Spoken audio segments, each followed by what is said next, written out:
साथ यदि कोई जुल्म होगा तो पूरी ताकत के साथ हम खड़े रहेंगे, सरकार बने या भाड़ में।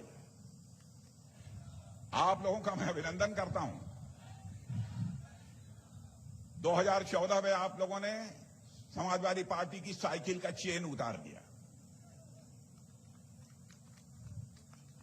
2017 में भी वो चेन नहीं चढ़ पाया, योगी जी मुख्यमंत्री बने। 2019 के लोकसभा चुनाव में भी आप लोगों ने साइकिल पर चेन नहीं चढ़ने दिया, साइकिल जहां थी वही थी। 2022 में भी यही हुआ। और बहनों भाइयों, आपको भी पक्का विश्वास होगा कि अब साइकिल पर चेन नहीं चढ़ने वाली हुए, अब उस पर जंग लग चुका है।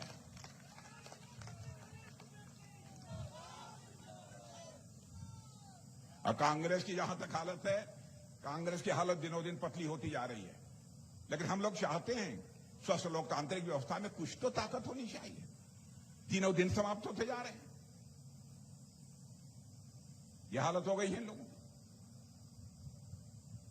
मुझे लगता है कि आज के 10 साल के बाद यदि बच्चों से लोग पूछेंगे कांग्रेस कौन थी, कांग्रेस जानते हो, तो बच्चे कहेंगे कौन कांग्रेस।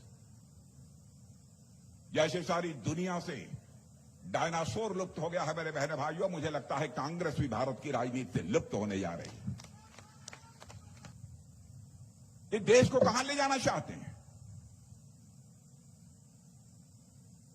बहनों भाइयों। ओबीसी कमीशन को संवैधानिक मान्यता किसी ने दी है आजाद भारत में, तो हमारी सरकार ने दिया है और किसी दूसरे ने नहीं दिया। और जिनको सवर्ण कहते हैं, आर्थिक दृष्टि से जो पिछड़े हैं, उनको भी 10% का आरक्षण यदि किसी ने दिया है तो हमारी सरकार ने दिया। झूठ बोलकर ये राजनीति करते हैं। धर्म के आधार पर, हिंदू मुसलमान के आधार पर बराबर इन्होंने देश को बांटा है। अब हम 3 तलाक को समाप्त कर देते हैं तो ये लोग कहते हैं देखिए ये मुसलमानों का धर्म का मामला है, ये भाजपा वाले उस मामले में हस्तक्षेप कर रहे हैं। मेरी बात भी सुन लीजिए।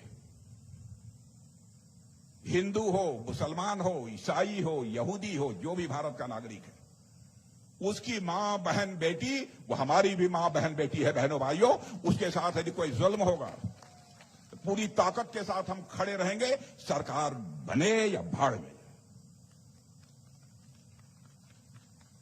सरकार बनाने के लिए हम राजनीति नहीं करते, देश बनाना है हमको। हम सबको साथ लेकर चलना चाहते हैं। कहते हैं ये आएंगे तो लोकतंत्र खतरे में पड़ जाएगा। बहनों भाइयों, मैं आपसे पूछना चाहता हूं, इस देश में चुनाव हार जाने के बाद किसने इमरजेंसी लगाई थी? लोकतंत्र का गला किसने घोटा था? मैं चाहता हूं आप लोग बताइए मुझे किसने घोटा था। कांग्रेस ही उस समय। अब वो हमारे ऊपर आरोप लगा रहे हैं। धारा 356 के अंतर्गत कई बार राज्य सरकारों को, चुनी हुई राज्य सरकारों को इन लोगों ने भंग किया अपने राजनीतिक स्वार्थ में। 10 साल में कोई महाकालाल बतला दे कि मोदी जी ने एक भी चुनी हुई सरकार को भंग किया। बहुत अच्छा। तो लोगों